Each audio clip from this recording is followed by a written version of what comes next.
Everyone saw the speed, no one saw the trap McLaren had set, and now everyone, including the FIA, is left scratching their heads for. Months teams and cameras weren't allowed anywhere near their front suspension, covered wheels, blocked angles, quiet confidence. And now we know why what looked like brake duct trickery turned out to be something far more advanced, a front suspension system.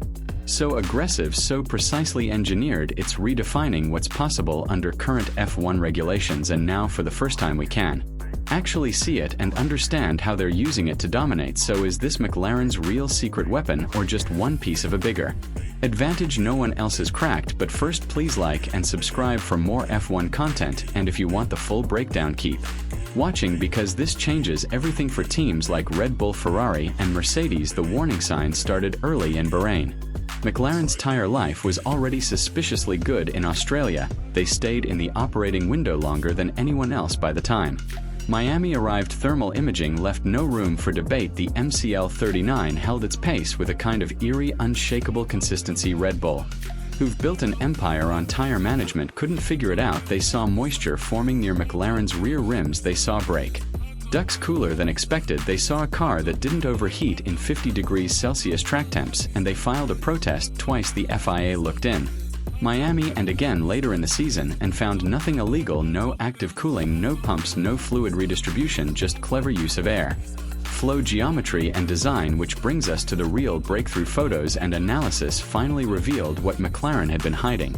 They had engineered a layout so aggressive it redefined what teams thought was possible under the current regulations. Multi-link components, a redesigned upper wishbone, an aggressive anti-dive layout, brake duct integration that's seamless with the suspension structure. It's the kind of setup you don't hide unless it's doing something no one else can replicate, and now we know it is the result. A perfectly stable aerodynamic platform. The suspension holds the car steady under braking and acceleration, which means more consistent airflow, more predictable downforce, and better grip lap after lap across an entire stint. This is where it all connects. What looked like a tire cooling trick was actually just the side effect of a car that doesn't overwork its tires in the first place, because McLaren's secret weapon is built into the bones of the car itself. To understand just how far ahead McLaren is, we need to start with one concept: platform stability. Since the 2022 ground defect regulations kicked in, every team has fought the same battle, keeping the car steady enough to generate consistent downforce through the floor. Any pitch dive or roll ruins airflow under the car. That's why purposing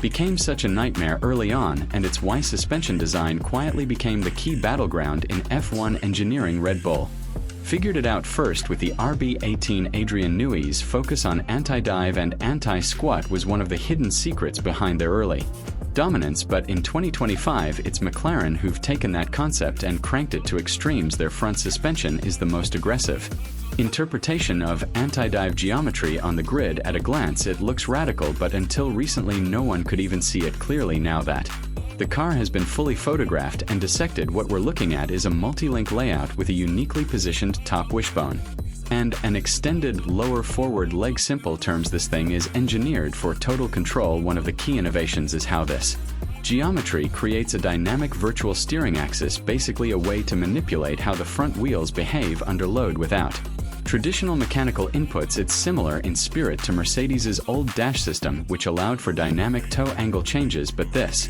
time there are no moving parts and nothing band. It's baked into the suspension design. That virtual axis gives McLaren a powerful live toe angle variation. On straights the toe adjusts to reduce drag and keep the front tires cool. In corners it shifts to improve turn in response and bite. The result: tire temperatures stay in the sweet spot, not too cold, not too hot, with zero extra systems required. And this is backed up by performance data across the season. McLaren has been the fastest team in Sector 3 ES, the low-speed traction dependent parts of most tracks where tire temperature and mechanical grip matter most, and they've done it consistently regardless of ambient conditions. Drivers have felt the difference. Lando Norris has described the front end as numb at times, not in a bad way, but in the sense that it's too stable to deliver the usual feedback through the steering wheel. That's why McLaren introduced a minor geometry variation at the Canadian GP, not to improve outright performance but to give Norris more feel. Oscar Piastri, meanwhile, declined the update. He stuck with the standard spec, confident in what he already had. Andrea Stella, McLaren's team boss, explained that the updates were tailored to the driver's feel behind the wheel rather than aiming for more pace. The base car was already delivering grip and consistency. They were just fine-tuning how it communicated with the driver. This is what separates McLaren's innovation from others. Red Bull, Ferrari, and Mercedes are still battling basic setup gremlins, thermal inconsistencies, unpredictable grip. Windows front-rear balance shifts. Over a stint, McLaren is dialing in the car to match the driver's instincts, and that goes even deeper. Because the way this suspension stabilizes the chassis under braking and acceleration means that the aerodynamic load stays consistent, especially over bumpy surfaces or through long corners. The underfloor can keep working, the tire surface stays calm, and with that level of control, McLaren's tire wear is significantly lower even when they push harder across multiple stints. Others spike and fade. McLaren stays locked in, delivering stable pace through corners and straights alike, and here's the kicker: no one else has this. Not even close. Ferrari is still experimenting with balance and thermal management, decent in races, but qualifying remains an issue. Red Bull is reportedly working on a new cooling solution, but their early season updates didn't close the gap, and Mercedes, they're gaining ground, but their rear geometry improvements are only now starting to stabilize the car. McLaren's system, meanwhile, works in all conditions: hot, cold, rear, limited tracks, front, limited tracks. It's not dominant in raw top speed, but it's consistent, repeatable race inning. And it's all coming from one area: a suspension layout that keeps the car flat, the tires balanced, and the performance curve smooth. From lights out to the checkered flag, what you're seeing is full spectrum performance: mechanical grip, aerobalance, and thermal efficiency, all aligned. A sight that has left the rest of the grid scrambling. Ferrari has been throwing update after update at its front and rear ends, hunting for balance and predictability. Mercedes just brought back its anti-lift rear suspension after briefly shelving it post Imola. Red Bull, once untouchable in thermal control, is now reportedly deep into simulator testing with new passive compounds and alternate airflow paths, but even if they nail it, it won't happen in time. This kind of packaging integration and optimization doesn't get bolted on mid-season. It takes months of design work and in most cases a full car philosophy shift, and by then McLaren could already be out of reach. That's why rivals are looking to 2026 with the new regulations looming. Every team is expected to copy the McLaren suspension concept. It's effective and now impossible to ignore. McLaren's initial secrecy, the shielded wheels, the closed-up pit boxes, the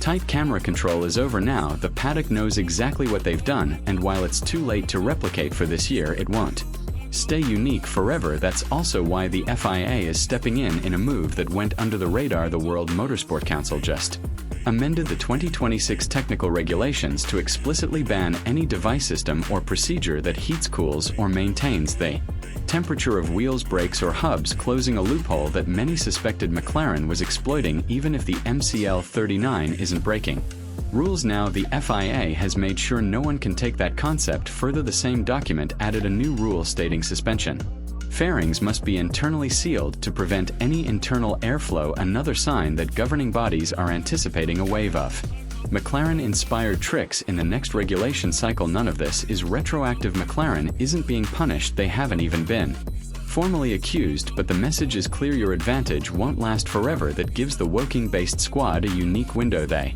have the best car on the grid, they have tire control that no one else can replicate, they have two young drivers pushing each other without drama, and now they have the clearest technical lead in a field where gains are measured in tenths of a percent. Even George Russell admitted it: most teams can't manage front tire temps without compromising race pace. McLaren can, and they can do it every lap, every track, every compound. So what does that mean for the rest of 2025? It means the Constructors' title is wide open. It means Red Bull's championship grip is no longer safe. Upgrades alone won't cut it for Ferrari and Mercedes, with consistency still out of reach. They're in deeper than they'd like to admit, because McLaren isn't just fast anymore, they're precise, repeatable, hard to shake, and most importantly understood. So what do you think? Has McLaren already locked up 2025, and can anyone catch them before the regulation reset? Drop your thoughts in the comments and check out the next video on your screen. Video